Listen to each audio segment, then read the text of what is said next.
record and we'll we'll do the thing from behind like a rogue. I I hear hear that's they how do it rogues from do it. behind. Yep.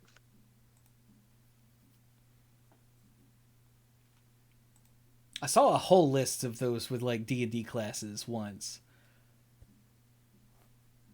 And they were pretty funny, but I've never seen it again.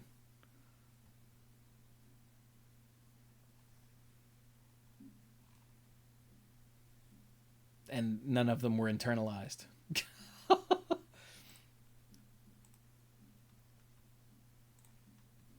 So I can't even come up with another one. I'm like, paladins do it in church? Wait, no. Like, Paladins promise to do it. I guess priests would be doing it in church? No, wait, let's not get into that. Nope, nope, nope. Bad Chewy. Sorry, cleric, not priest. Yeah, Yeah. but D&D, not the and Hearthstone. yeah. Is Hearthstone still going? Apparently. I They got don't play anymore, so why would they? I got a thing in my Facebook feed that they're gonna shut down the duels mode in April. Okay, which one is duels mode? It's basically it's kind of like a combination of arena and a dungeon run, where Oh, like each game you pick up some random cards to add to your deck, like in a dungeon run, but you're But it's PvP. yeah, it's PvP. Yeah. Okay, I do vaguely remember that. yeah. I remember playing It's it a been a couple hot times and minute. going, "This is not for me." hmm Yeah, I only played a couple times, I think. I think I only did when there was a quest specifically for it. I think so. Yeah, Yeah. I would get coupons. Jeez, I would get tokens that would let you do it too, and that would be what was that mode that was more like a roguelike where you drafted cards, but they were kind of specific to that setting, and it was kind of Dungeon run. crazy.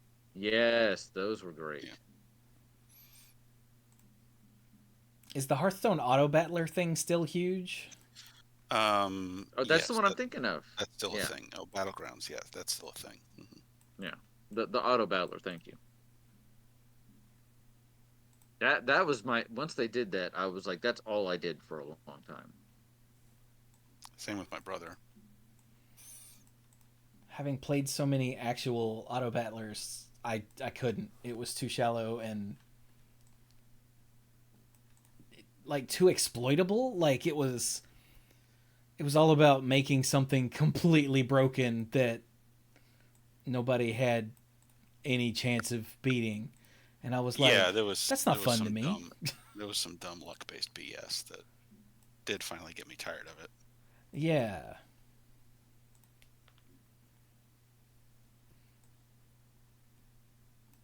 Oh well. So, hello everybody listening and watching. Welcome to the first Dorks Just Chatting of 2024. We're we made it. We survived. Dirk survived too. He's just he's not here. Apparently Dirk's a swimming coach now? Apparently, Oh, is he a coach? I just assumed one of his kids was on a team. Or maybe that. I don't know. He never specified. he said he had a swim meet. Yeah, that's all he And I'm said. So, yeah. and he mentioned that he was last show or last time we got together that he was learning about swimming or something, and we were like, huh. So I don't know. Oh, okay. But either way, he's not here. He might show up later, but it sounds like the swim meet didn't start until like now and goes forever. So That's what I gathered. Yeah, how do you coach swimming? I wouldn't hold your breath. Okay, that is not how you coach swimming. Oh, I'm sorry, I didn't even hear that until. Oh, good golly! That was pretty funny. I'm gonna pretend that I meant to say that. I will too. the I pretend know that you I meant did. to say it. So yeah, hello everybody. Welcome to 2024. Hopefully your 2024 will be better than your 2023. Cause I hope like hell mine is. So, but I'm Chewy. Mike is here. Yes, hello. Brian is here. Indeed, I am. Dirk may or may not be swimming, but he's not here. Just keep swimming. Just keep swimming. Yeah, and it will be my squishy. Anyway, uh, so I thought we would look back at our 2023 and see what we did that was good or bad or awesome or awful. Isn't it weird how those two words are exact opposites? It is, and yet it's not. But it mostly is. Hmm. Odin Sun said Dirk might be in a pool of not the mana variety. It's true. Yeah.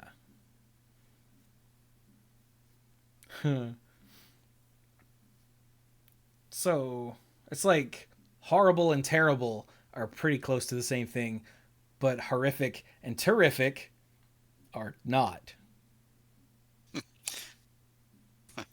Terrific and terrible are rooted in the same things, and terrific used to mean more something like horrific. Really Hmm. weird.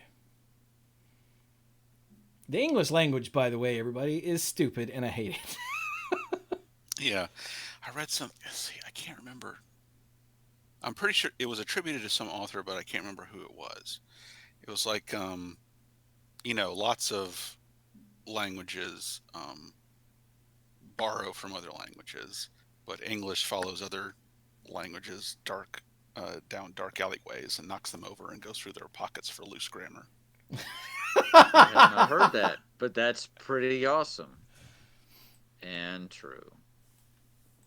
It's like awesome and awful. So I don't know, Brian. What'd you do last year? So last year, personal, professional, for leisure, because we really started this podcast with magic, all sorts of stuff. Um, Professionally, my career really was kind of just hitting its stride. I've been doing this 13 years now, and I've been doing a lot of jury trials. Personally, I now have a teenager in the house because we're old. All of us Yep. are old. Just We're walking very around the old. house. Just yeah, like eating my food, like a lot of it too. Just you have no idea. Um, but I think you know you'd have to ask her, but I think Carrie and I are in a good place. So, um, not the good place with Kristen Bell. That show was awesome. But I got it was kind of a retro year in gaming for me because I think it was the end of last year when the Turtles game came out, and that was really cool. But then the Pixel remasters, Square decided it liked money, so it released them for you know consoles. So I've played through so many. I played through I think all of the ones that I have now, and I'm just kind of working on achievements. I got a pink tail tonight. Whoa. Yeah, I have never even seen a pink tail all the times I've played Final Fantasy IV. you can buy sirens in this version. Um, I used the sirens I had, and then I'm like, okay, do I find more somewhere? And I went online, and somebody posted, yeah, you can buy them from the naming ways now on the Oh. moon. And I'm like, really? And they're like, yeah, because they decided this person thought that it kind of cheapened the experience because you can just buy a bajillion. And I get that, but on the other hand, it was really too hard to do without them. It really, really, really was. Like I went through like 25 sirens before I finally got a tail. But I was like, yes. In all the times I've ever played, I have never gotten this ever. So I feel I've like never even even though run into the enemy. Like, I had run into the enemy on the SNES version, but I had never gotten a tail because it's super low chance. oh no, yeah, you're right. I ran into it on the. I don't remember, but it was when I lived here, so it was either the PS1 version or was it on the Wii Virtual Console? I think I bought it there. I don't know. I think it was on the Wii console. Yes, it was. But I've run into the enemy there. Yeah, you're right. But I didn't get a tail Yeah. from him. So what Yeah. Brian is talking about is in Final Fantasy IV. There's something. There's an enemy on the moon. Spoiler, I guess. Yep. That's insanely rare. Yeah. Like the Shows encounter up in rate one room. is miserable low, and there's you just have to. Back in the day, you just had to wander around and hope to hit it. Sort of like trying to find Warmech on the bridge in Yeah. Final Fantasy One. That's a very good analogy. Or it turns out the Iron Giant in Final Fantasy II, which I wasted, I don't know, well, I didn't waste, but I used like 45 minutes trying to find on my last Final Fantasy II stream, which I did finally finish. And Nice. you can get, if you fight, what is it, a pink puff or something? It's a pink puff, and in the remake, it's called the Flan Princess. Ooh, that's even better. And they have an extremely low encounter rate, and I think they have a fairly low drop rate of a pink tail. You have a 1 in 64 chance of encountering them. Ugh. And then each one has a 1 in 64 chance of dropping a tail. Yeah. So. And one of the achievements Exponent. on the Pixel Remaster is exchange a pink tail for whatever, adamant armor or something. Adamant armor, which can go on anybody. It's armor, but it can go on anybody, and it's the defense and everything is stupid high. So I threw it on Rosa because she needs to live. Yeah, she does. Like all the time. So. But And I'm not done with the sirens achievement. are an item that lets you immediately fight. I think it's the most rare enemy for wherever you use it, right? It's the most rare enemy in the room that you use it in. So I got that. I got the armor. I'm like, okay, what do I still need to do? And unfortunately, there's a couple monsters on the bestiary that I just can't do now because it turns out that they're missable. So I'm like, dang it. So I'll have to start playing again. Not a problem. Oh darn! But what else can I do? What else can I do with this run through? Before I put this down. The secret summons. The secret summons. So I'm like, okay, I still have like 50 sirens. I will go to the magnet cave. Well, I haven't bought anything in forever. I will go to the magnet cave and I will fight mind flayers until one drops one.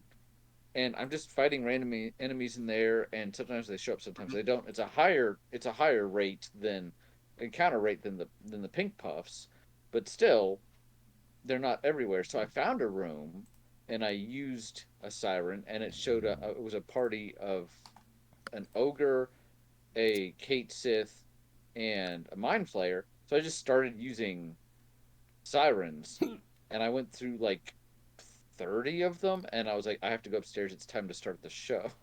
So I saved. But I hadn't gotten that yet. But I'm like, well, why not? Because I can wander around and have like a 1 in 4 chance of running into an enemy group that even has a mind flayer, or I can use these sirens. The sirens are 3,000 gold. That's not a ton. So I was just like, I bought like 70 or 75 of them, and then use the rest of my gold to buy like 10 elixirs, and so I could just keep restocking MP. Yeah, But when when the pink dropped, like every early Final Fantasy game, you get to the point where money means literally nothing anymore. Yeah, that's kind of the issue. But no, when the pink tail dropped, I was like, oh. And I look over and Sam's doing her homework, and I'm like, yeah. And I look over and Carrie could probably care less, and she's doing something on her own phone. So I'm just doing a little happy dance in my head. I'm just like, pink tail, pink tail. Does it mean a little less just because you can buy the sirens? Arguably, but it's still a pink tail. So Yeah. yes. The thing that for many years I didn't believe was real. Well, it's like that. It's like that Phoenix Down that brings Aerith back to life. It's people Exactly. don't believe it Yeah. until they see it for themselves. So Wait. It's like using strength to push the truck out of the way. yes, how many times? No, trust me, I did that. I did that. What's It didn't really sad work. is I'm such a giant video game nerd that even though I've never played a Pokemon game, I know what you're talking about. Yeah, yeah. What other preconception? What other urban myths are there for video games, especially early games? Oh God, my favorite was always the fighting game characters that were hidden. Oh, uh-huh. Mm. Like other than Reptile, there was like Ermac, who Oh yeah, all the Mortal Kombat. who Yeah. wasn't real Well, until later, but there are always multiple in the early Mortal Kombat games that weren't real. That well, then either Street later became real when they added them to future games, Yeah. uh, or just silly. Street Fighter. I don't. They didn't have like secret guys you could unlock, but they had secret fights. Like you could, if you got to M Bison without losing, you could fight Akuda Matata. What was his name? Akuma, you were right the first time, yeah. Akuma. Okay.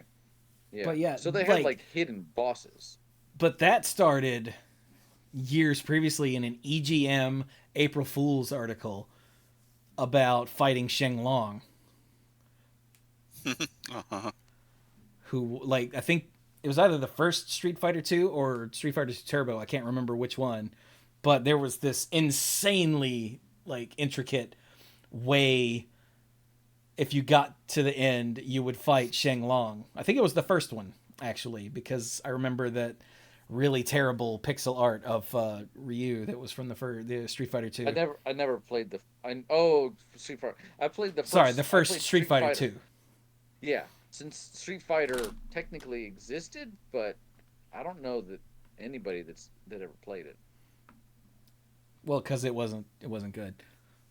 Now it's on But a Street bunch of Fighter collections 2. and whatnot, and I've played it, and it's not good. But but it yeah, EGM ran this April Fool's article that, well, it didn't say it was an April Fool's article, but it was an April Fool's article about how to fight Sheng Long, Mm. who was uh Ken and Ryu's trainer, like their sensei. It turns out, years later they added Goken and as a character, and that was who it was. But it was a whole thing. Yeah. Cool.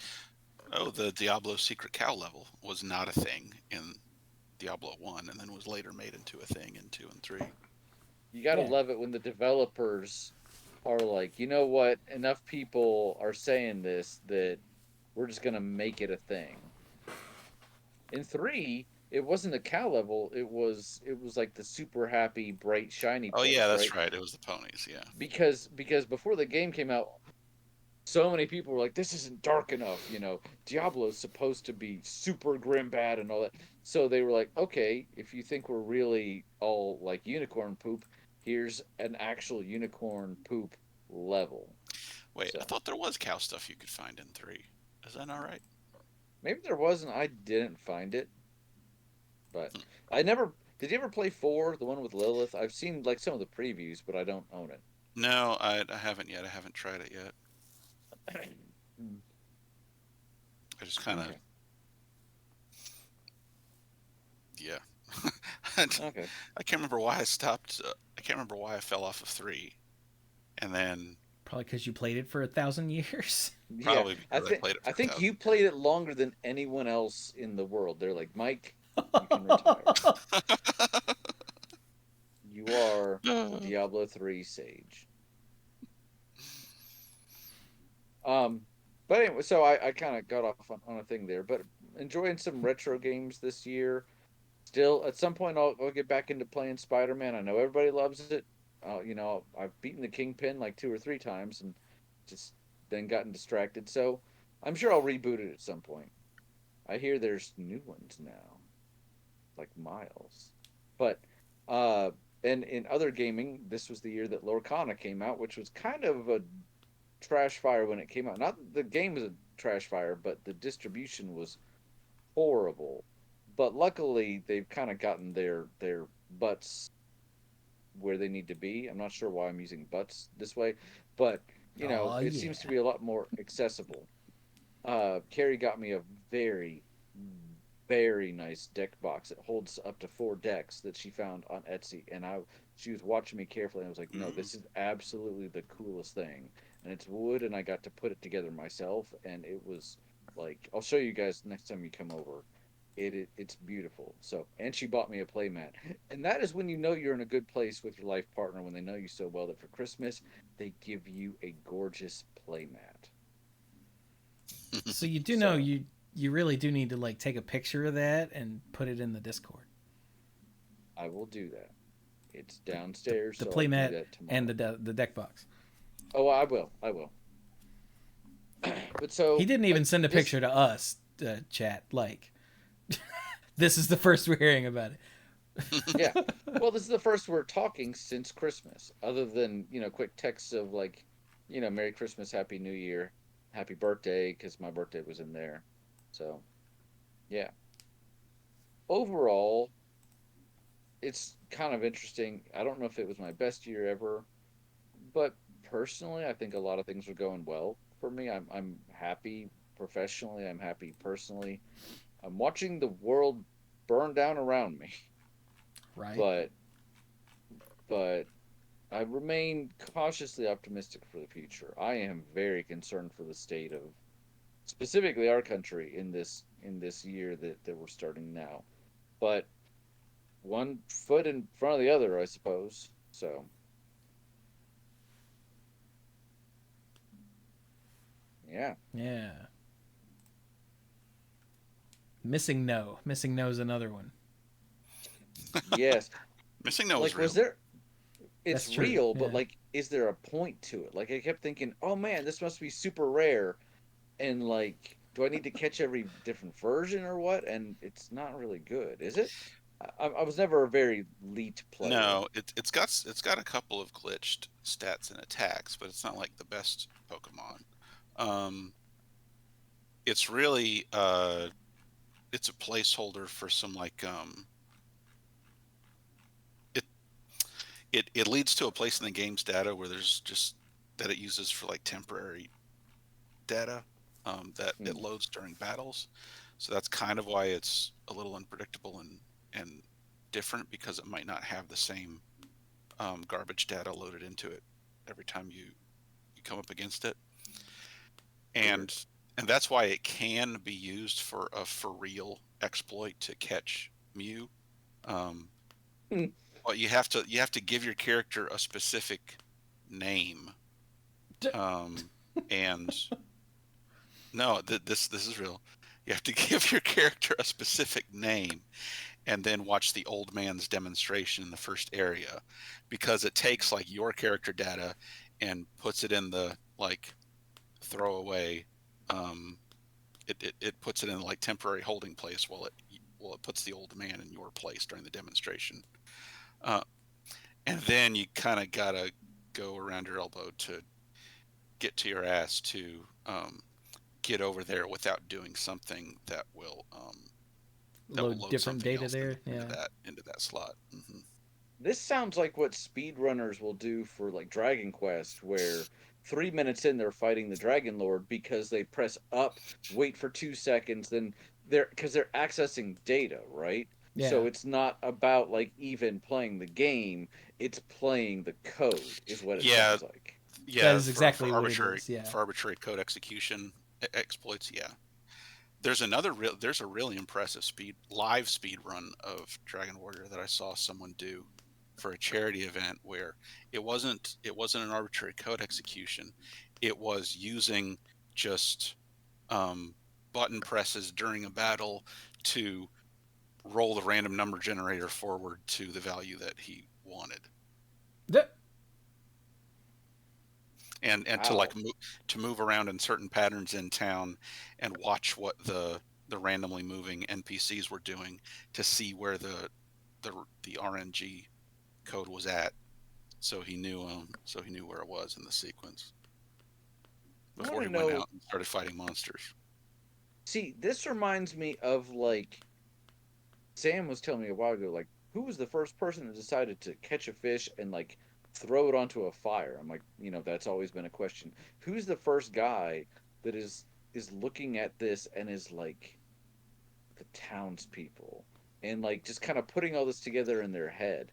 On the one hand, it was never going to be me because I do not have that much patience, nor, and I've learned this about myself, I'm a big picture guy. If you get down, if you throw too many minute details at me, this I have to train myself this as a lawyer about like which details are very important to look for and Yeah. try to not overlook things. I know this about myself. I could not do anything like this because I would slam my head into the wall 151 times, which is enough to unlock the crack in my head. So, I'm pretty oof. sure that strategy would have come from someone looking at the code and noticing how the RNG, the game's RNG work, and thinking, "Huh, how can I use that?" Mhm.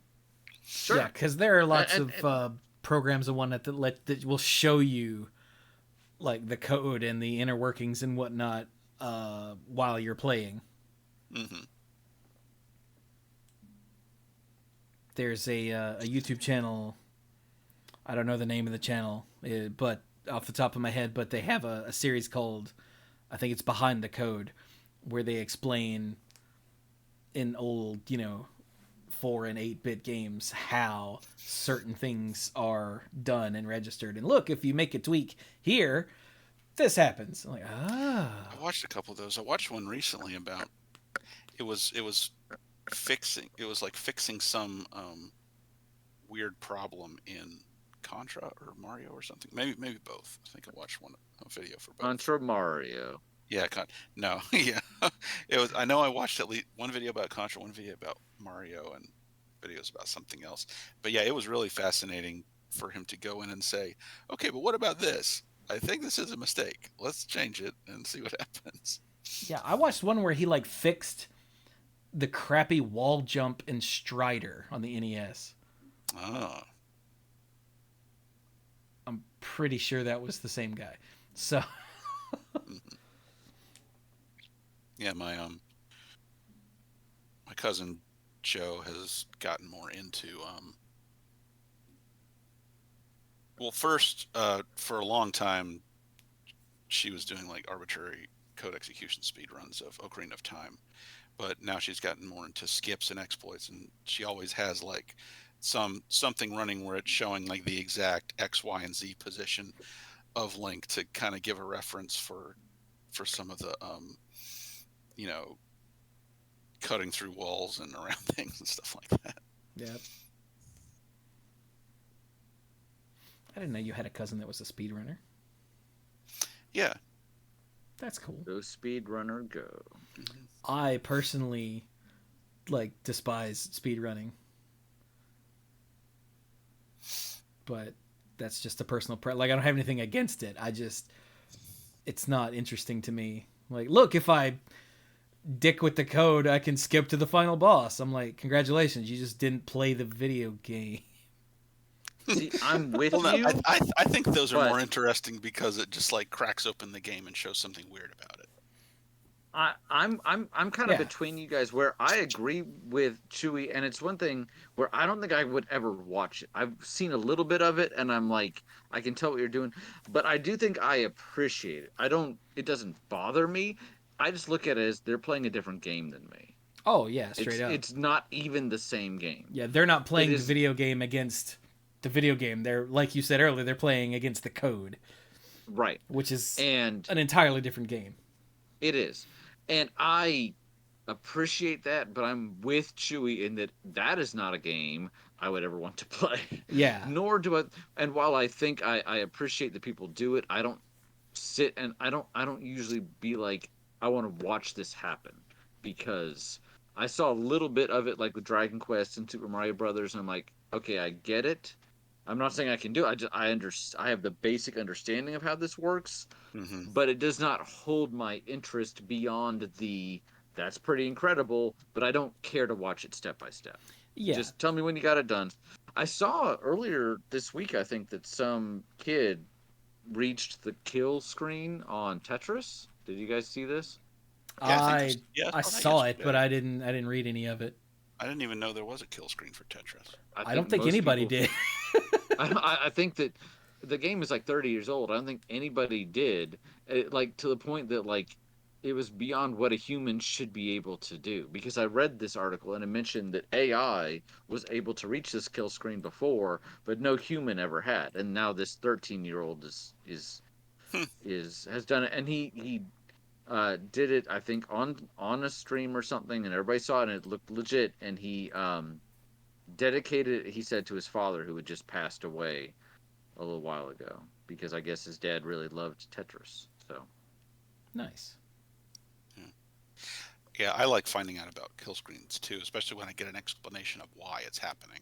Like I don't know why the Tetris kill screen happens, but I know the Pac-Man kill screen happens because the level counter rolls over in its assigned memory slot, and it loads bad data into the map area of memory. So that's why it loads a broken map that you Yep. can't finish. I know the kill screen in Donkey Kong happens because the level counter um, rolls over in a way that screws with the formula that determines how much time you're given to finish the level. So it gives you an impossibly short time to finish the level Okay, that one I hmm. didn't know. That's cool. in. Hmm. Say that again because I want to make sure I'm following you. Okay, so so the Donkey Kong kill screen happens because the level counter like rolls overflows its assigned area of memory in a way that messes with the assigned area of memory for the calculations that determine how much time you're given to finish the level. Or Okay. it's either a rollover or it's just some kind of problem with the formula when the level counter gets that high, because that's part of the way the game determines. That's part of the way the game sets the difficulty as you get further into it, the time you're given to finish the level. Hmm. And the kill screen for Donkey Kong is a level where you're given an impossibly short amount of time to finish, and it's because of a problem with that time calculation that's caused by how high the level counter has grown. Yeah, Gotcha. because they never intended anyone to play for that long. Right. And Pac-Man, um, it does, because the way it works, it doesn't count the number of pellets that are left on the screen. It counts how many points you've gotten from eating pellets. Yep. So when that last bad map loads, it doesn't load with enough pellets for you to eat to advance to another map. So that's why it's the last one. That I didn't know specifically. That's cool. Hmm. Huh. Nice. I love how this has all come from Brian's How Was 2023. This is why It's I true. enjoy That was these episodes. 2023. That was 2023. It was actually 1983 somehow. Yeah. And luckily we didn't hit the kill screen yet. Yeah. No. But we got talking about retro games and whatnot, and so Yeah. yeah. But I remain hopeful for next year, but I have concerns, I think is what I said. So Yeah. Yeah. So how about wait? Well, what did you do, Brian? You did something that was really cool. I went to Alaska. That's one of these here states. We got 50 of them, don't you know? That's probably too many. It probably is, but it's where we're at. But I went to Alaska. I learned a whole lot about glaciers. Like seriously, like half the trip was facts about glaciers. No, no, no. Way over half. They're like, you see that thing? And the thing is, like, I had seen mountains before, but I didn't know that that's actually what was on top. Turns out, glaciers. Had a great time. Walked with reindeer. Like, actually, like, was walking through the woods with reindeer all around me. One trying to butt me to get me out of. His trainer said his harem. He's trying to, keep the females to himself. I'm like, all right, Carl. Carl was crazy. Um, I guess Brian is threateningly handsome for a reindeer. Reindeers are better than people if you've ever watched Frozen. So, but it was what see. I sent these guys a couple pictures, and everybody knows, oh, nature's pretty and blah blah blah. But it really was like just breathtaking how amazing nature seemed to be. So, if you're anywhere around there, I hope you guys really appreciate your state and what you got going on. Sure. Yeah. I've never considered myself to be a big travel guy, but we've been to Florida over and over and over again. As much as we love Florida, we've been a lot. And then last year, Carrie was like, "I want to go somewhere that's not Florida." I'm like, "You're the Disney person, but okay." And we went to Maine, and it's kind of kicked off this thing where we're like, you know what? There's a lot of places out there, both in this country and elsewhere, and so we're really enjoying it, like a lot. And you found out that you're a sexy reindeer, so Yeah, and that's not the sort of thing that you can just find anywhere. that's true. I Yeah. will I will say I enjoyed the cruise line we were on. I'm not going to name which one because I don't want to be like, ooh, this one or that one or whatever.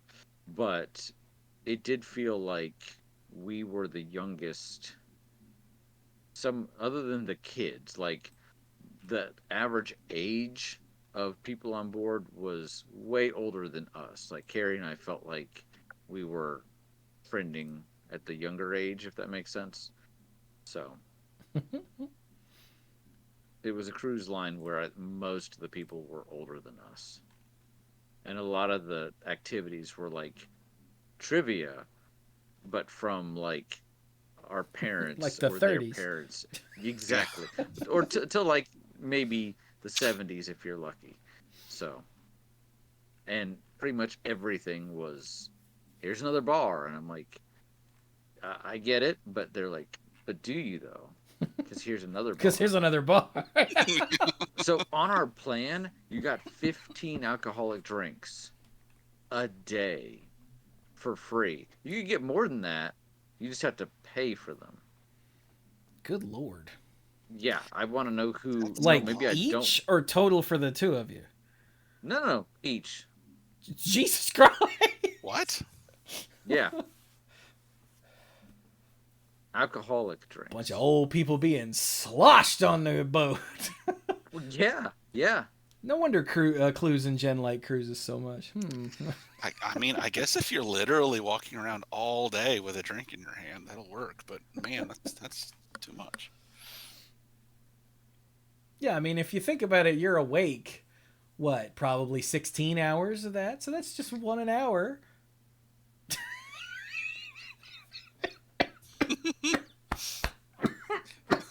Sounds Whatever like you got to tell yourself, yo. it sounds like my beer math from that one work trip I took back in the day.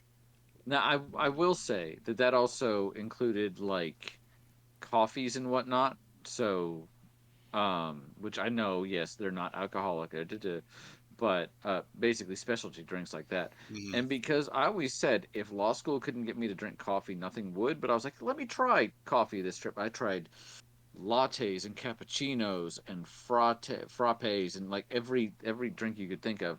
And I've learned that the only ones I like are the ones that do not taste like coffee. Like I got I got a latte and I was like, this is not great. And I started putting sugar in. I'm like, it's getting better. It's getting better. And Carrie's like, that's half the thing. And I'm like, yeah, it doesn't taste like coffee anymore. That's great. Uh, now it tastes like diabetes. Yeah, pretty much.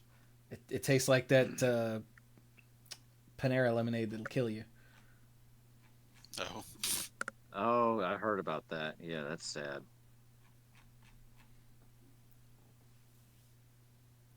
They loaded up. For those that don't know, Panera had like some sort of like hyper caffeinated lemonade where the yeah, amount of caffeine in it was like absurd. Like yeah. Just like multiple actual energy drinks worth of caffeine in this Yeah. uh, yeah. If you filled up a glass of whole big lemonade. cup, yeah, And it was Yeah, not correctly advertised as such. yeah. So, And there's a lawsuit about someone who their had a heart daughter. condition and died, and they're hmm saying it was because of the super hyper caffeinated Panera lemonade. And I'm like, I mean, yeah. Yeah. And the last I heard about it, like another death had been linked to it, and Yeah. then the internet's 13-second attention span lost track of it. hmm Yeah. But no, I think it may they may seek to turn it into a class action lawsuit, which lawyers love because that means way more money. The clients do not get more money, but the attorneys do. Yay. That's an overgeneralization, but Well, you got to tell everything you know, Brian. Yeah, just there's a speaking shady my truth. cabal of lawyers holding baseball bats going, what was that? You know what I'm about. Uh, so, hey, Mike, what'd you do in 2020? Wait, three. There we go. 2023. I traveled outside of the country for the first time in a long time. Because way back in January, I went down to Colombia, South America, because that's where my brother got married. Nice. Yeah, God, I that's where his forgot wife that was was from. last year. Yeah, yeah, his wife was from Colombia, and they got married in her hometown up in the mountains. It was very nice. It was a really great trip, Good. and I hadn't been out of the country since back one summer when I was in college. Now that I think about it. Wow. And that's the only time I've ever been out of the country. Was well, that wasn't one summer. That was just during college. hmm Did you ever? You didn't? Did you go abroad in college? No, I didn't. And I should have taken the opportunity. I had I the feel opportunity that way too. as part of my scholarship. It would have been covered by the scholarship that I was on, but I just didn't take it. Now, that's another one of those things where just because of the people I met and spent so much time with, I wouldn't want to change too much about what happened because then it might change, the friends I made along the way, which we all know are something something, the real whatever. Yeah. The ripple effect. Yeah.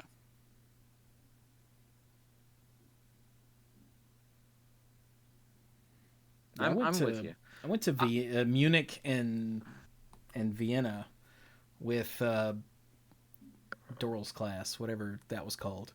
It was some sort of honor seminar thing, Uh-huh. and I never it was did, fun. and like my parents would be like, "You should do this," and I don't like as I said before, I'm not a big travel person, and so I was like, "I'm comfortable here. I'm happy. Why would I do that? I'm on my way to get my degree," and I just it never really appealed to me. And now that I'm older, I'm looking back, I'm like, I could have gone abroad for it would not have been free, but you know it hmm would have been a really unique experience. Ultimately, like, I'm not unhappy about how anything has turned out. I'm good, but I wish, looking back, maybe I hadn't been so dismissive.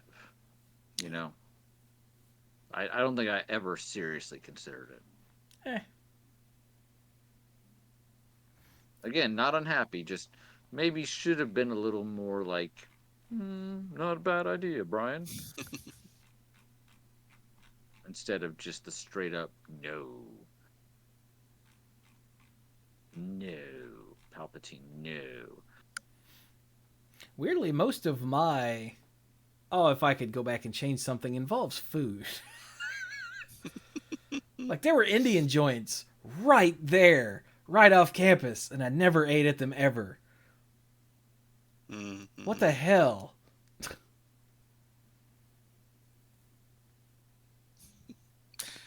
I did just a couple of times, but most of that reason was because I only had money to go just a couple of times. Right?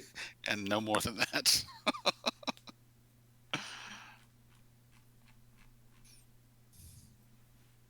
Man, I want some Indian food. Mm. So, what else did you do in last year, Mike? See here, let me think.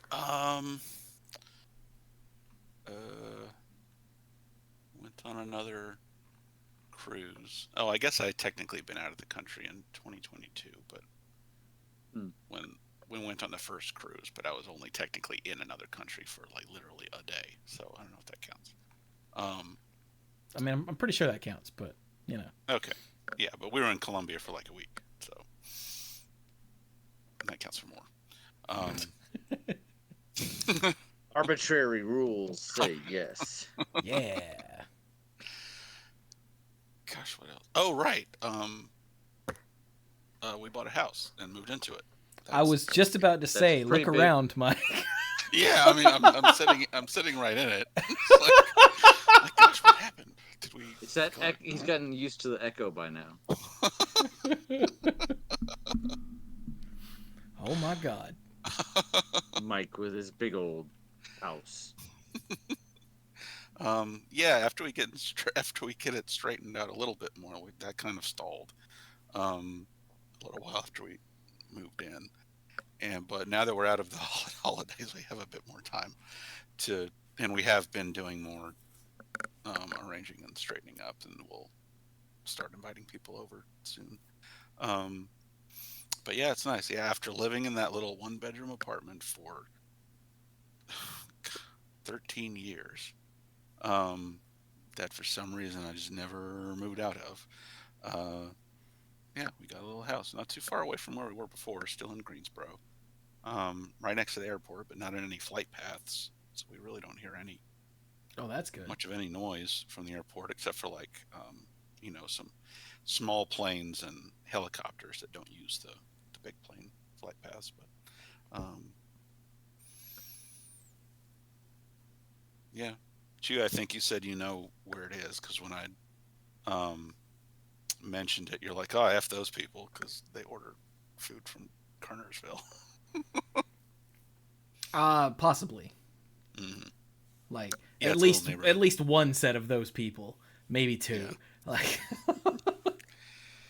yeah, so like right next to the airport where we are, there's like this big office and industrial park that happens to have a neighborhood in the middle of it, and that's where we live. So like that's it. The businesses around aren't like places you go to shop or get stuff. They're places where other people go to work. So so everything worthwhile is basically, we joke that we look up directions and it always says something, whatever we're looking for is 13 minutes away.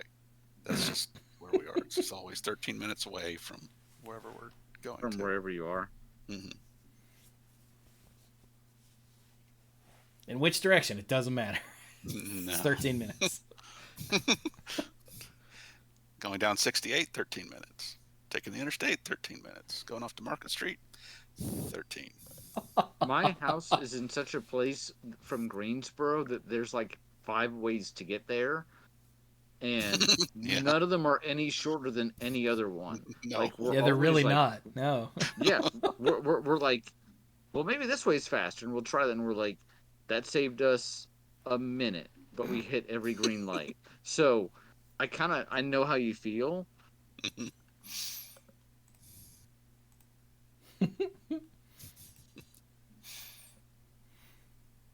And I can't say I blame you, Mike. I've lived here for longer than that. Although at least I do have 2 bedrooms. But Finding out little things that are like, oh,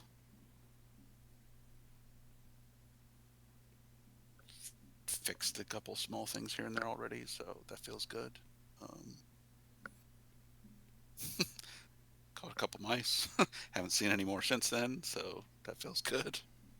Nice. Nice mice. Yeah. And I did get a capture trap for, like a catch and release trap for them, because like when we first saw a mouse run through a room, we got a good look at it, and it just had the most innocent little animal face, and I'm like,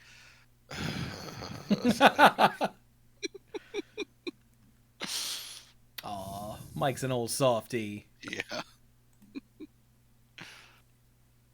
But you can't let them just run around in your house. No, we can't. No.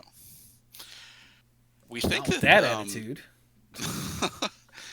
we think that they might have gotten disturbed by something going on in the house next door, because we're in a little set of attached townhomes. And the first time we saw one was when we knew the neighbor was, I guess because we saw some of the stuff sitting out on their front porch, that they were replacing some flooring in their house. We saw the stuff on the front porch. We heard the noise coming from the other side of the wall. And it was like weird. It's like echoing through the floors. Like I'd hear someone, tapping with a hammer, and it sounded like it was coming from underneath my foot. It was the strangest thing. Ugh. The way it was echoing through the floor. But yeah, that's the first time we saw a mouse. So we wonder if maybe they were in the shared wall or just over on the other side, and they got disturbed by the work that was going on. So they ran over to our side to get away from it. Now they're in a field by the fire station. Yep.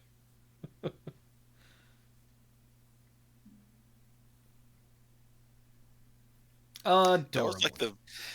That was like a place that was familiar to me, that I knew there was like woods nearby and was far enough away, but also had like decent lighting around, so I wasn't like driving out to the middle of the woods in the black of night, which was just, kind of scary. So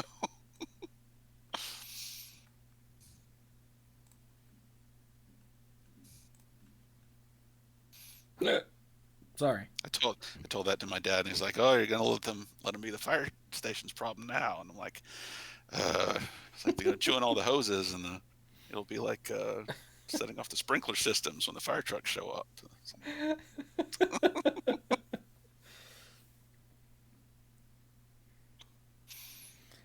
Thanks for the help there, Dad. Yeah.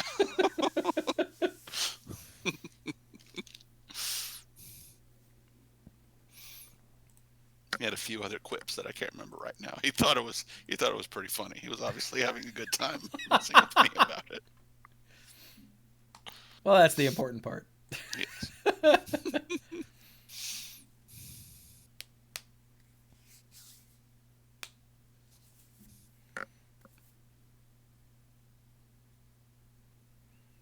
So what did you do in 2023, Chewy?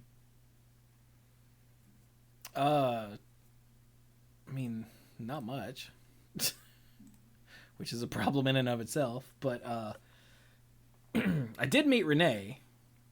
Yeah. Yeah, there's that. Which has been really, really good. So that's, that's awesome. Actually, haven't seen Renee since Christmas because she caught the Rona. So, but I should see her hopefully this weekend. Hopefully. Her less than stellar store manager decided the person that just caught COVID and needed a couple extra days this week to recover should have Wednesday and Saturday as the days off instead of like Monday and Tuesday. Uh-huh. Or Tuesday and Saturday, I think it was, rather than Sunday and Monday. So, like, it's weird. Yeah, so she called out for one of them because she still wasn't able to go in because it hadn't been 24 hours since her fever broke in the negative test, and then she went in the next day, and then she had the next day after that off, so she laid around and recovered. And then today she seemed to be back to normal because she actually was like calling to talk to me and like being cute over text, which when Renee is sick, she does not do that. So, like half the time I just wonder if she died. I'm like, hey, you okay? She's like, and like 4 hours later I'll get, yeah, sorry, I'm going back to bed. I'm like, all right, just checking. Like, sometimes it's like 10 hours later. Uh-huh. I'm like, you are still with us, right? I'll just assume she's still with us. And then, half a day later, she'll be like, yeah, I'm alive. I'm like, okay, thank you, sweetheart. But but that was like the only high note, like from a personal perspective, was Renee. Mm-hmm. Rest of the year just kind of sucked. I did start projects that I'm gonna finish. I'm really bad about having ideas for projects and then just sort of letting them peter out. Not intentionally. Like, I still plan on doing them all, but who knows if they actually will. But I started the Lord of the Rings Magic set ordering project, and up until about midway through December, that was going strong. I sort of stopped just because of holidays and issues and whatnot, but I'm gonna pick that back up. Hopefully tomorrow, I guess. But I got through the entire Fellowship of the Ring and need to start on the Two Towers, which is, I guess I can put the cover back on Fellowship, although I don't know where the cover is. Where? Well, that's troubling.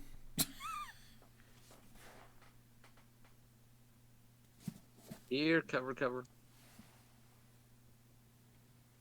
Yeah, I don't know where the book jacket is. Huh. There's the I didn't box do it. that go in. Maybe Mike did it while he was sneaking through your window, but I didn't do it. Dang it, Mike. Oh, there it is. It fell off the back of the desk. Okay. So I won't fool with that right now. But yeah, it has been a series of major chores to get this where it is, and I'm still not even to like the good parts of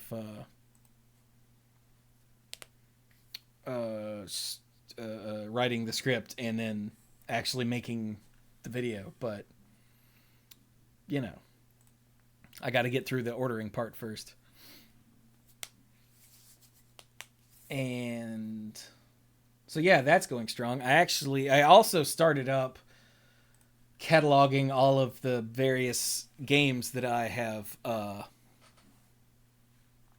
accumulated over the years to give away. Humble bundle, humble, what's it called now? Humble Choice, I guess. Yeah. And various like bundles that I'll buy on various other sites. Like, oh, here's like a bundle of 7 games, and I really want 2 of them. And the price is good for 2 of them, so I'll buy the bundle. Now I've got 5 games that I, don't especially care about either way. I'll just throw them in the pile for games to give away for charity. And I've been not keeping up with that, so I had to go through all of my various accounts, finding all of the games that I had there, and I added to the giant spreadsheet, and it's damn near 900 games now, so that's insane. And I've been working on categorizing those and getting information about all of them so that when I do the charity stream, I'll be able to let people sort through it and whatnot in a way that makes sense. Because here's a 900 game spreadsheet. Pick a game. Hurry up. Like, that's insane. So it's been a chore, and it's still not done, but I just couldn't look at it anymore. So that's why I haven't finished with at least the 2 towers, because that took a very long time. By the way, Chivos for Charity, it's going to happen sometime, like, I'm thinking like the end of February, beginning of March. Something like that. Give people time to recover from Christmas and maybe get their tax returns and whatnot, you know. So yeah, hell yeah. So that'll be good. I've got a giant list of achievements in various games that I'm gonna randomly pick and go for. And it'll be a massive, probably a full weekend stream. You know, stop to go to sleep one night and then start it up again the next day. Sounds good. Have lots of games to give away and lots of achievements to try to get, and yeah, hell yeah. But I also played, like, as far as streaming goes, I played a lot of good stuff this year. Like, I finished... Okay, let's see here. Hang on. That's Final Fantasy Remake. Final Fantasy 7 Remake. I don't think most of that was this year. I think that was last year. Really? Wow, I'm showing my age. Maybe. I don't know. It pops up that the last time I opened it was in June, but that's when I was working through hard mode. Oh, I can go look at the achievement dates. Yeah, most of that was in 2022, so I still need to finish hard mode on that. But that'll be a thing I do again off stream. Let's see here. So I finished Doom 3, which was fine. Most of that was in 2022 as well. I played Resident Evil 4, the original, because they announced a remake, and I was like, son of a bitch. RE4 is a game that I've always wanted to play on stream. I better do it before the remake comes out or no one's going to care. And so I streamed it before the remake came out, and it's still so good. Oh my god. And I was like, this game does not need a remake. This is stupid. This game is almost perfect as is. Why would... stupid Capcom and their stupid money-grubbing ways. And then the remake came out, and it looked really good. And I was like, ugh. And I kept reading reviews from people who had the same opinion I did. Resident Evil 4 is perfect and does not need a remake. And they were like, holy crap, this is good. And I'm like, ugh. So, yeah, I ended up playing the remake a lot, because it is really good. Like, the original is damn near perfect. Resident Evil 4 is so good. Just the ways that they updated it and modernized it and whatnot. And yeah. That's good. It's so good. It's a hard recommend for anyone that likes, like, third-person action games. You should totally play Resident Evil 4. It's so good. I have not played the Resident Evil 2 or 3 ever. Not the originals, not the remakes. Doesn't matter. Not necessary. So yeah, I also played Spider-Man. Like the Insomniac Spider-Man. I played Spider-Man Remastered on the PC, because that's the only thing I have that has Spider-Man on it. Then I played Spider-Man Miles Morales just recently. I finished it up in December. It is just as good. And hiccups. It is just as good as the original.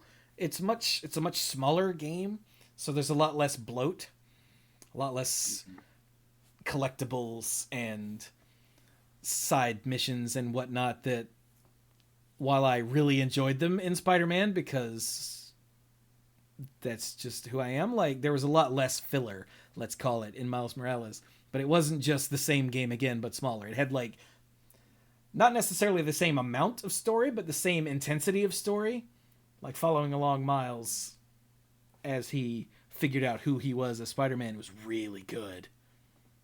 So maybe less about Spider-Man having filler and more about Miles Morales being streamlined. Well, because it was originally.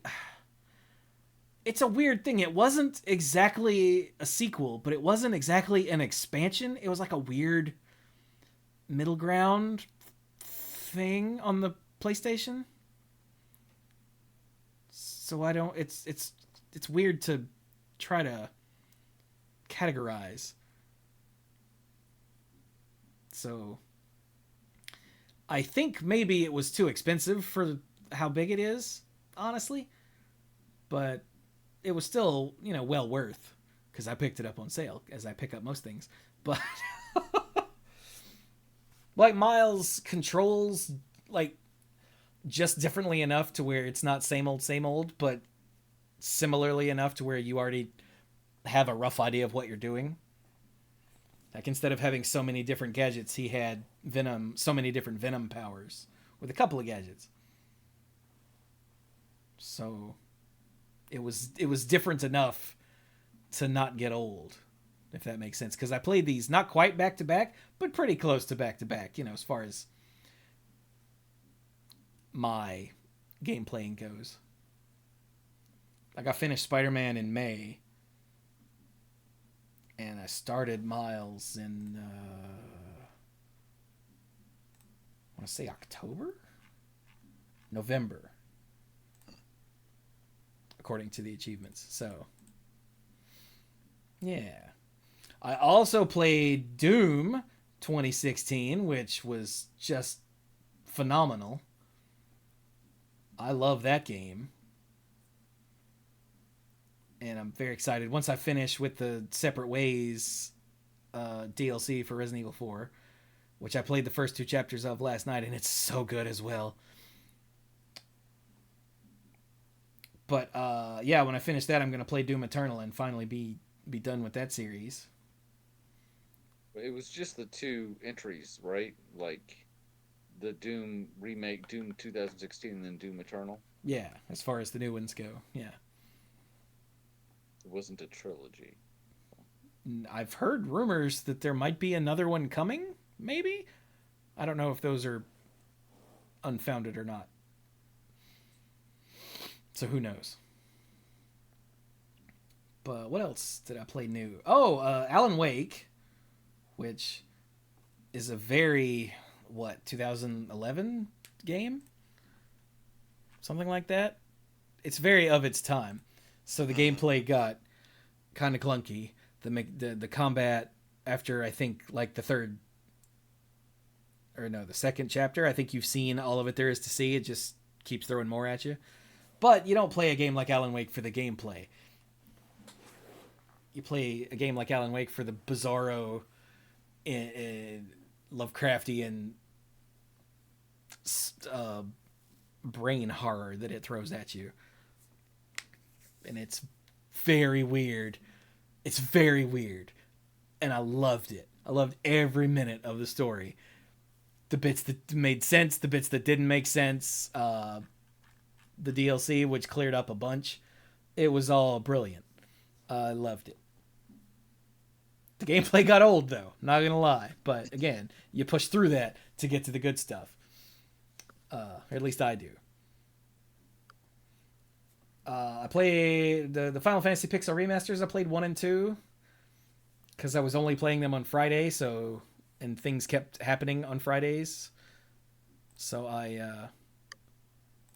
it took me forever to get through Final Fantasy 2, but I finally did. And it's the black sheep of the family for, as far as the Pixel Remasters go, no reason. It's good. Yeah. I never felt the need to exploit any of the leveling systems by punching my own party members or anything. No, neither did I in my playthrough. Yeah. I don't know that it'll ever be my favorite. Well, no. But it was not a bad game in the Pixel Remaster. Yeah. It was I mean, the a story unique was experience. Star Wars. Yeah, literally. You're Yeah. a rebel. He's the emperor. Do the math. But like so many of the story beats come straight from Star Wars and The Empire Strikes Yeah. Back. So many of them. Yeah. I'm gonna say one thing, and I don't want to veer too far into spoiler mode. And yes, the game is old, but with the pixel remaster. But there's a point in the game where more than one place that you've been able to go to, like that there are NPCs at, aren't there anymore. That surprised me because it's one thing if you can't usually access a dungeon again, but imagine if you're playing like the first Final Fantasy and at a certain point, like let's say Corneria becomes unavailable. You may not need to go there, but it's like wow, you know what I'm talking about. So that was kind of interesting.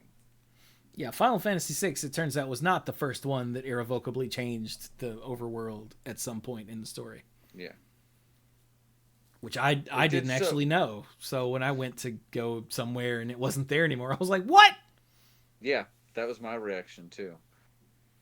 Final Fantasy Sixes was a little more dramatic about it, Yeah. but yeah, so, And then,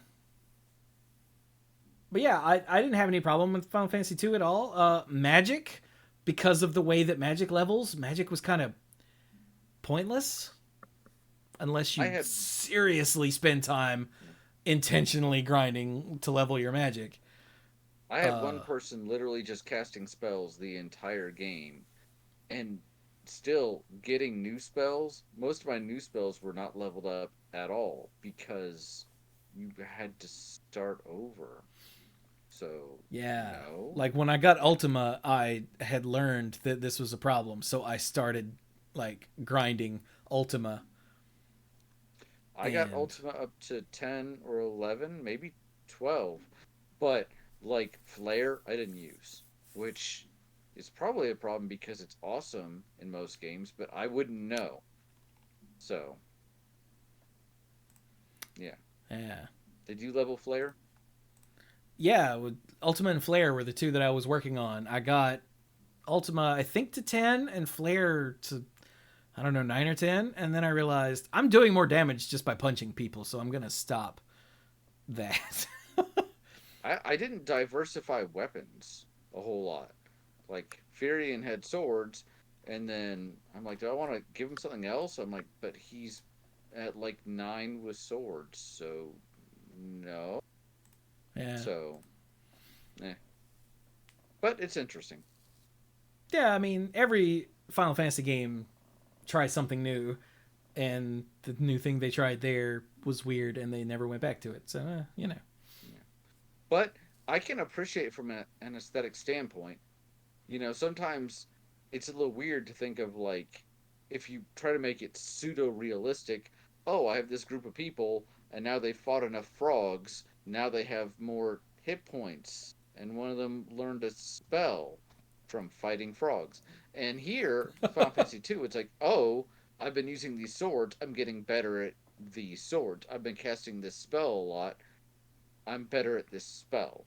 So aesthetically, it's really like it rocks really well. Yeah. But in practice, it's like there's a reason we don't do it this way. So It works in the Elder Scrolls games, and it works in Final Fantasy too. Just be sure you save often. I will say the encounter rate is too damn high. It's way too way too high. high, It's way too high. way too high, way too high. You can push a button to turn off encounters entirely, right? But if you do What? that, yeah, there's a in the Pixel remaster, at least on the PS4, if you click the right uh, button, the right analog stick, if you press it straight down, you can turn on and off encounters. No. But if you do that, you miss out on, especially like if you're like for most of the game, I was just auto battling anyway. So you're missing out on experience. It's just not nearly as tedious. I did not know that. I'll have to try that for 3 because I'm It starting makes it it tomorrow. easier. Hey. Makes it easier for. Oh, did you get the bundle? Yeah, I went ahead and picked it up for myself for Christmas. Nice. Yeah, so it makes it easier. Like I did go back and I got the platinum trophy for one to be like, okay, I went back and I'm like, oh, it turned out the last six treasures were all from the first floor of the Chaos Shrine. Whoops. But so I just turned off encounters because I didn't need to Yeah. fight things. So, gentlemen, I am being summoned by my better half. I hate to leave you in the lurch. I don't even have a lurch to leave you with. He was always the best Adams Family guy, the best. But I will say, I'll reiterate that 2023 definitely everything since COVID has just felt like the worst. But I have to say, on a personal level, it really wasn't my worst year. Professionally, it was my worst year. So I remain hopeful, Yeah. but I am concerned about this coming year. I hope everyone listening, whether you're listening to this new or you're giving this a re listen for whatever reason, that this finds you well and hopefully the world is not on fire. I hope. I But hope. hey, if we don't have any hope for the future, then what the hell are we even doing here, right? So having kids is a good way to remind you that it's not just for you, it's for them. So let's not destroy the planet. Let's not elect dictators and autocrats, and let's just try to treat each other well? Question mark. But you, other gentlemen that are here talking, you have a fantastic, fabulous evening, and I will talk at you again. Mike, are you good on Saturday? Yes, no, real quick. Uh, I think so. I talked with Ashley briefly. I Okay. talked with Ashley about it briefly before I came upstairs to join the podcast. I'll Oh, make sure with her again. all right, that's cool. I don't want to take up these people's time with it, but I hadn't heard back from you. So, Yeah. all right, peace and love to both of you guys, and I'll talk to you later. Night, B.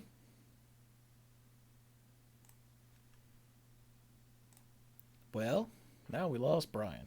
Hmm. And I was going to tell him he should play Sea of Stars, which is the other game that I played this year. Oh yeah. And Sea of Stars was amazing.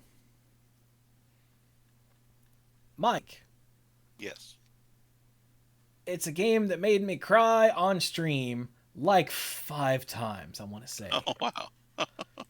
Two of which were on the last stream. Like, both happy and sad tears. It's, Cool. yeah. It's by the same company that did The Messenger, which, as you know, is one of my favoriteest games. Okay. Yeah.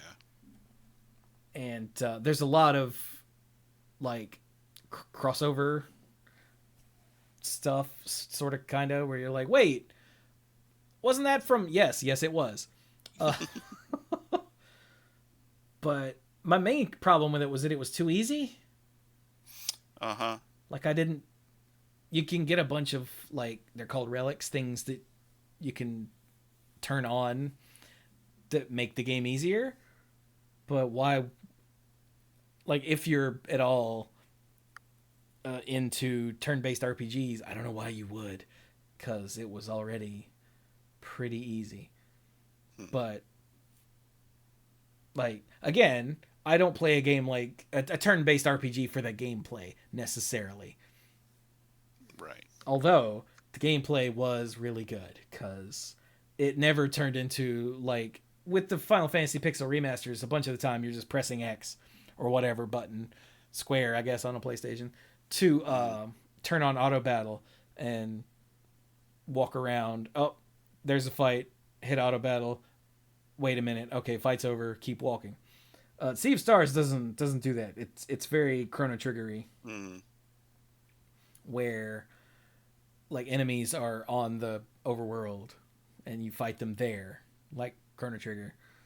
but it also has timed attacks and defense for damn near every move. It has a spot where you can press the button to either do more damage or take less damage. Yeah. And also, combat has a lot of resource management going on. Like, nobody has that much magic. Like, I think the character I had with the most magic points was like 28 magic points, maybe. But every time you attack an enemy, you get magic points back. Oh, okay. Like, I think it's 3 or something like that. And you can only carry 10 foods, so healing items at a time. So you've got to make sure you've got the right 10. You know, some are party heals, some are heal KO, some are one party heals, some are magic points, you know. And the main thing is they call it locks. Like when there's an enemy's casting or charging up to use a special ability or spell. Right. They'll have a little counter to every enemy has a counter to tell you when they're going to attack. But also they'll have like little icons for the different types of damage. So there's blunt or slashing for basic attacks, and then the elements are sun, moon, arcane, poison. Is that all of them? I think that's all of them.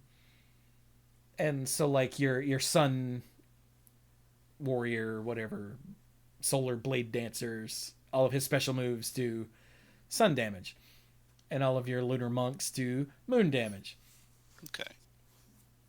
And Kool-Aid Mans do arcade damage, you know.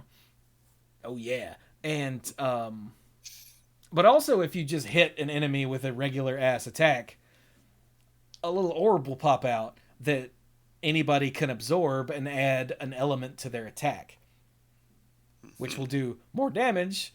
So you can either load it up to do more damage, or you can leave them there to for the right character to absorb to break a lock in the future, you know, to keep them from doing some sort of horrible move. Yeah, okay. So like there's a lot of resource management going on in every fight, but because the way the game gives it to you, it's never overwhelming, because by the time it adds something, you're good with how things are right now. And so when it adds something, you're like, oh, cool, something new. And then by the time you've got that down, it waits a little while and it's like, here's another thing. And you're like, oh, look at that, another thing. So, yeah. Like, again, if you like turn-based RPGs, I highly, super recommend it. It's so good. It's so good, chat. Pooligans. So good. And it's by Sabotage Studios, who did The Messenger, and I love them.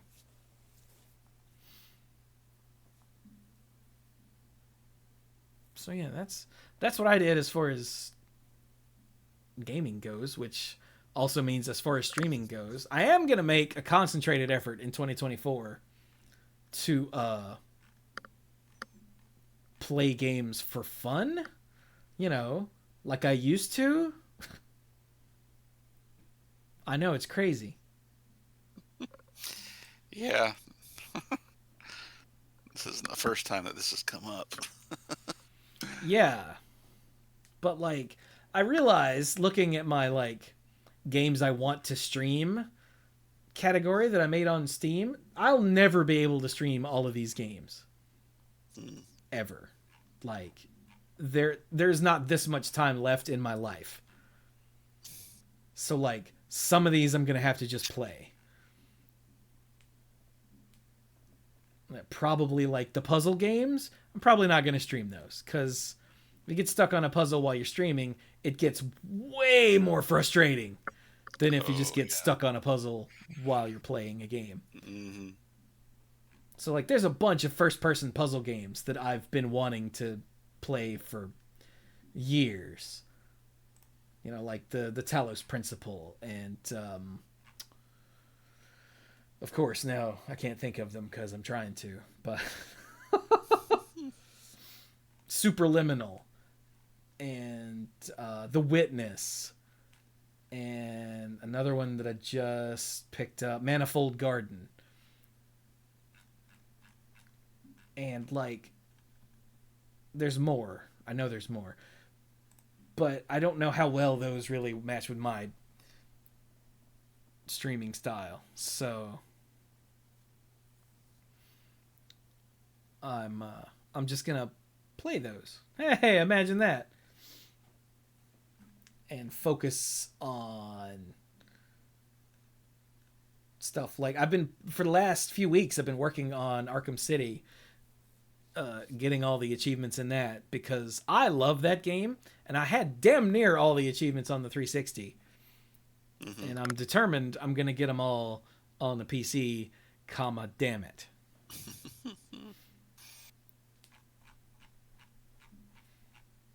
So, yeah.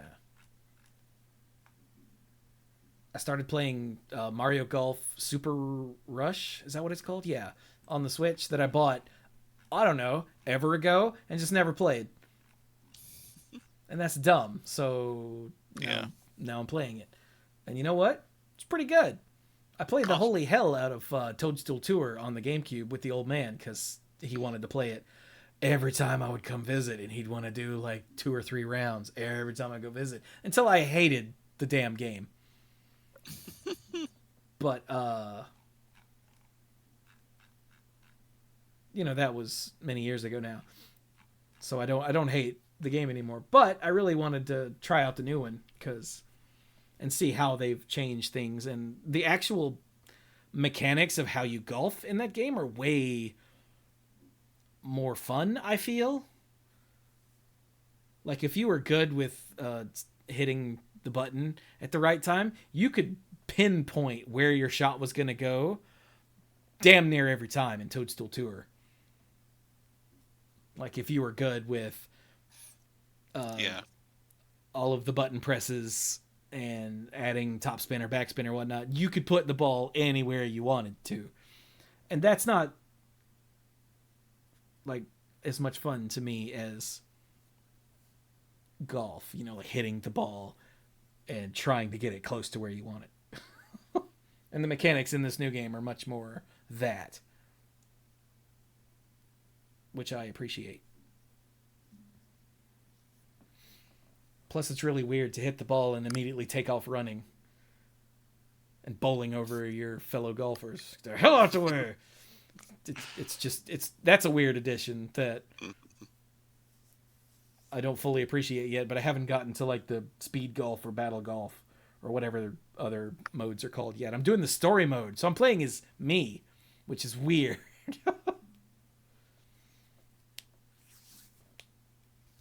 But yeah, like I said, I'm gonna make an effort. I went by Amanda's yesterday because I owed her some money, so I went by her place last night after I got done dashing, and she was sitting there playing on the Switch attached to the television, playing Animal Crossing, and Lee was sitting in his recliner playing Tears of the Kingdom on his Switch in his hand, and I was like, relationship goals.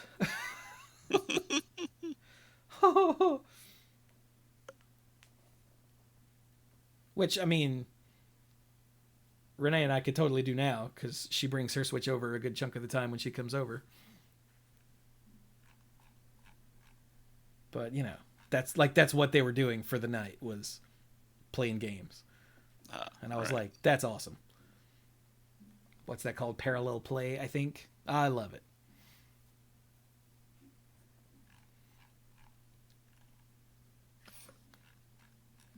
So yeah, I'm gonna, like I said, make a concentrated effort to actually play games for fun, because I don't want to like burn out on video games or feel like, oh my god, I have to play this now, but I've already got these 2 other games I'm currently streaming, and get to the point like Sea of Stars I kept putting to the side to like finish Miles Morales or whatever. And I wanted to play them both, but there's only so many, streaming hours in the day since I don't I only stream for like 3 hours a night, usually like 4 or 5 nights a week on a good week.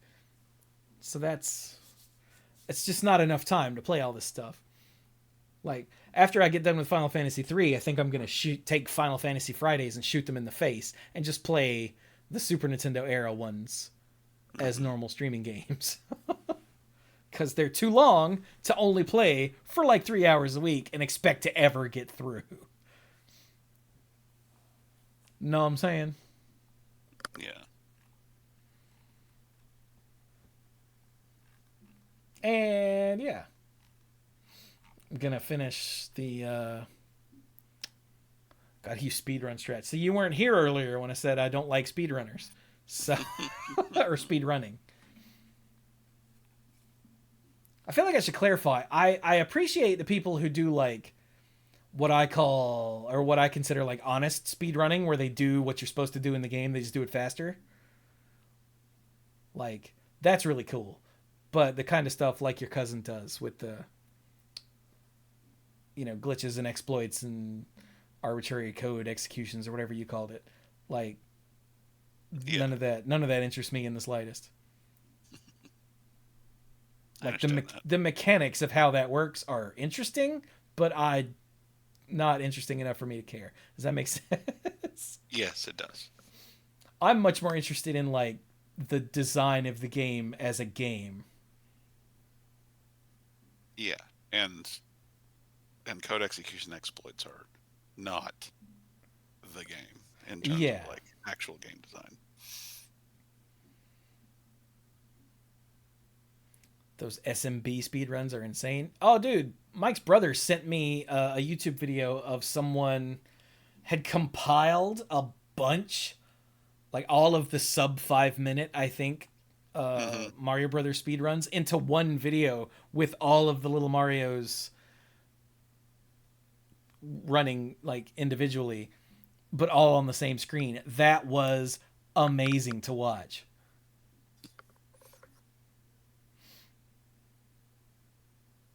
Anyway, yeah,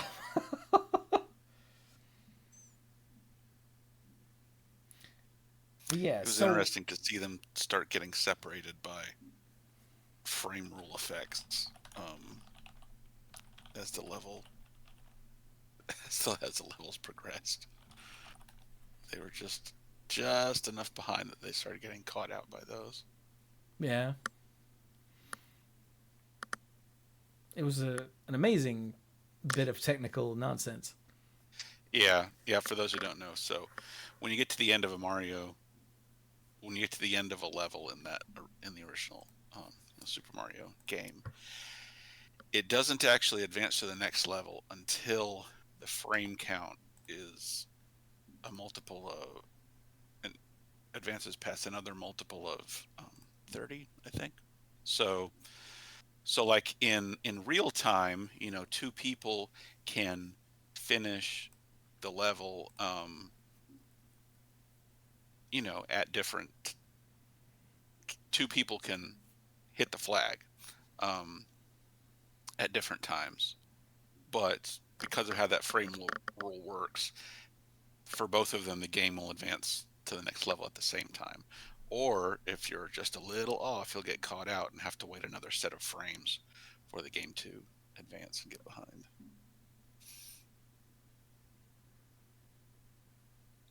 It's a trip.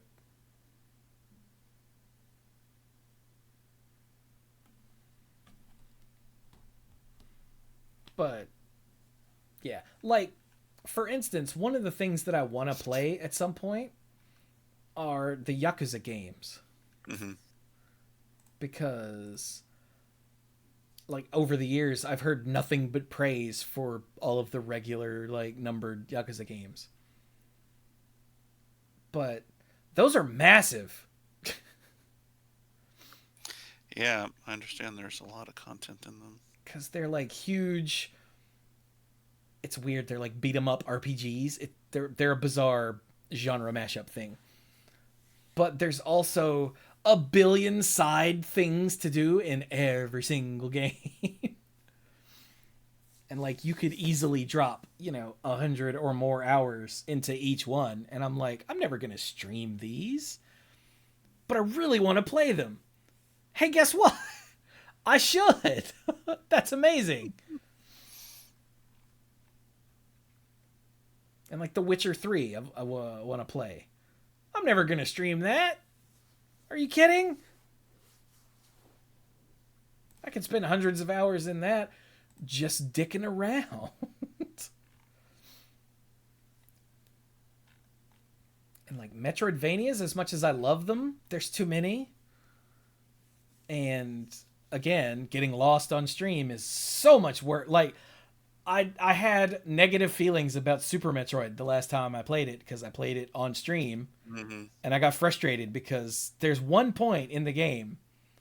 Every time I've ever played it, I always forget where the hell I'm supposed to go next, and like studying the map doesn't show you anything. You just have to know, I guess. And every time I get stuck there, and I got stuck there for damn near an hour on stream, and I just got more and more and more mad because in a modern game, that shit wouldn't happen.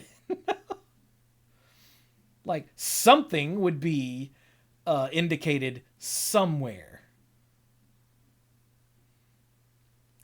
And so that just annoyed me to no end. But like the rest of the game is good, but that annoyed me so much that I like have a negative feeling about the game now. And that's not right. Although I do at some point want to actually stream the 2D Metroid games. All of them. In order. Chronological release order. Like including AM2R, the fan game. Like I want to do all of those because, I have the capability to do that now. So,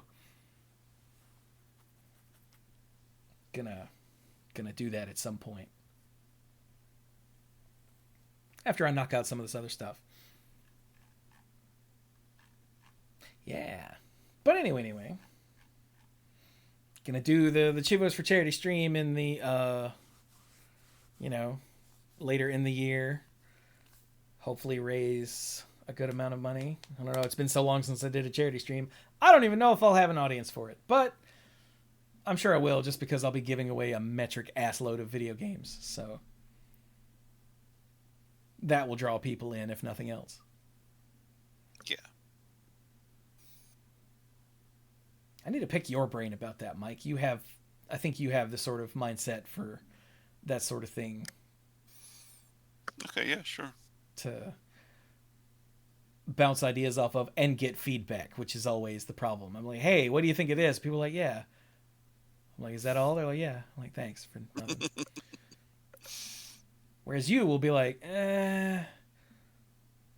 if something I say is like stupid. Yeah, I will. Yeah, so prepare yourself, nerd. All right. Because I still haven't worked out the mechanics of how to give away games or anything like that. I got nothing. But okay. I guess we should probably stop, huh? Yeah, probably. Since we lost Brian. And Dirk was never here. Because he's maybe swimming? We don't know. Maybe. Something like that. He could be wet. No one knows.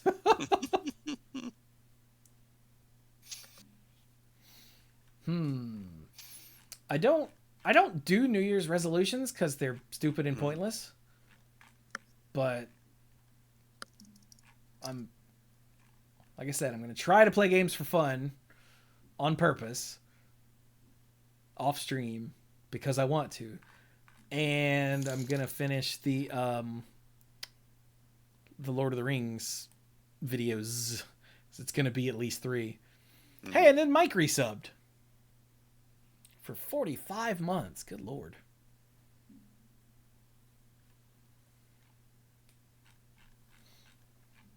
So, yeah. And other than that, I'm going to continue my basic tenet of, be kind when possible, be savage when not. Right. Which I came up with that several years ago, and I just like it.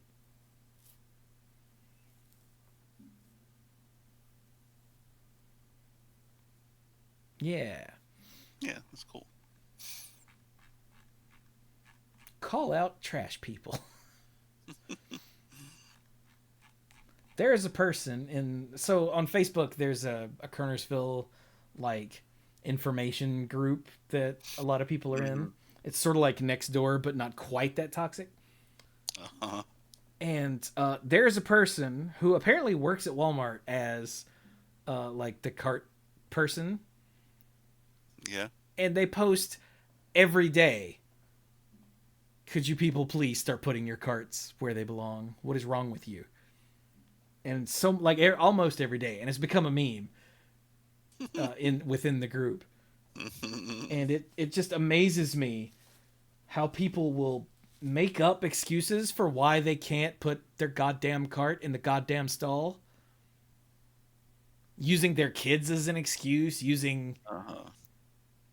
or just freely admitting on their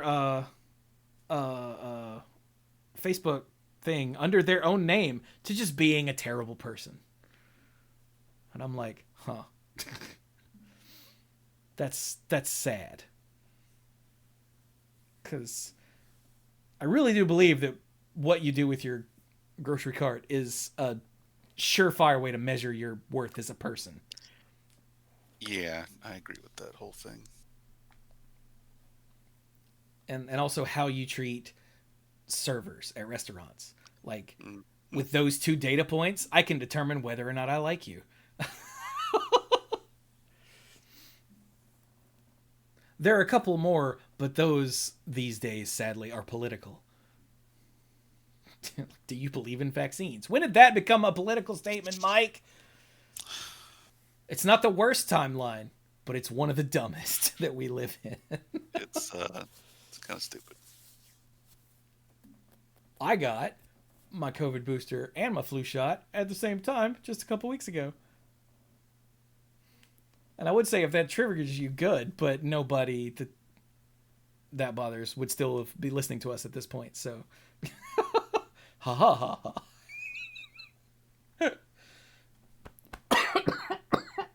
Excuse me. Same arm, no different arms. Although I did not notice a difference. They both just hurt like hell for like 2 or 3 days. An equal amount. Like, there was no difference. I don't know why. I remember last time one hurt worse than the other. This time, nope. I woke up one morning and they both had stopped hurting. I was like, oh, that's new. Cool.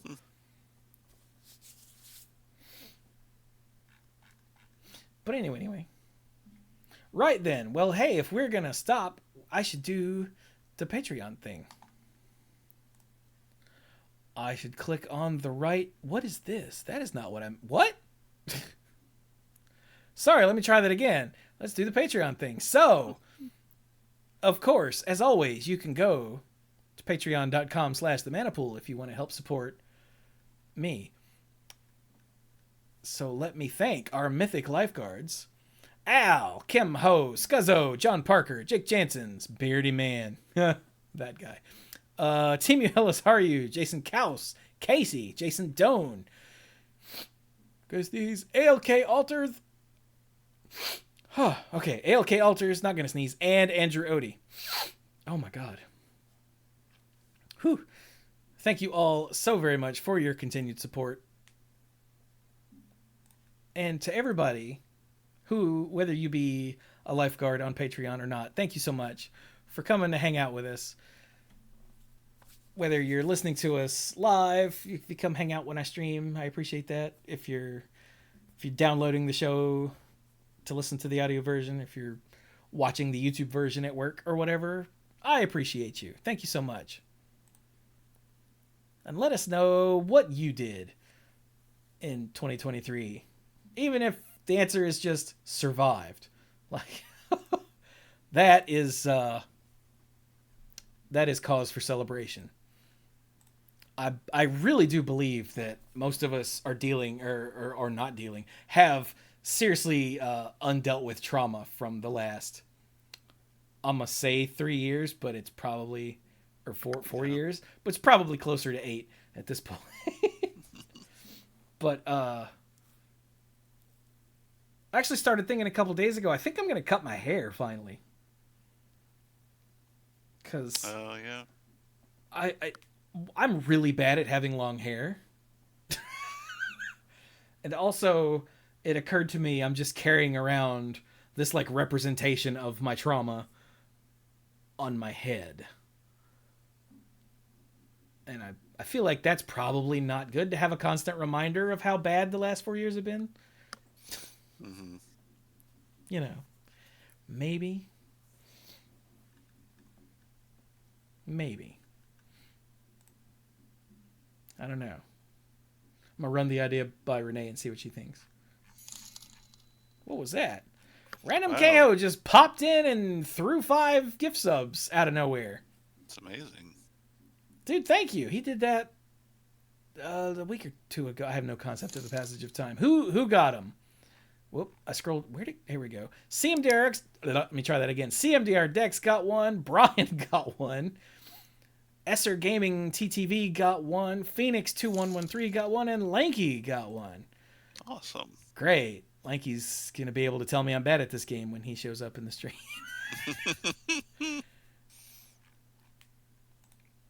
Well, thank you, sir. I appreciate that. That'll help me in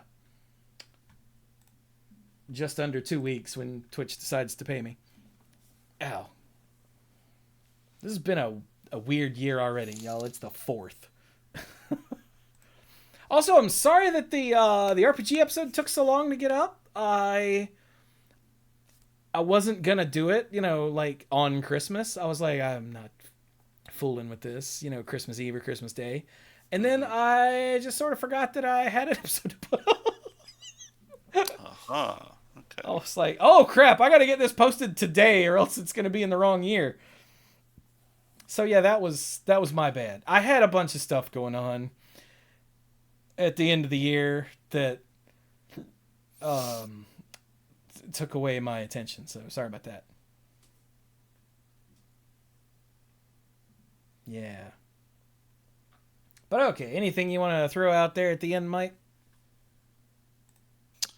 No, nothing else. Fair enough. Well, I hope everybody has a happy new year. I hope your year, as I keep saying, is better than last year. Even if your last year was really good, I hope next year's better. Or this year. Whatever. You know what I mean. Get off my nuts. And yeah, so with that, we will end this first Dorks Just Chatting of the year. Thank you all so very much for joining us, and don't find the kill screen.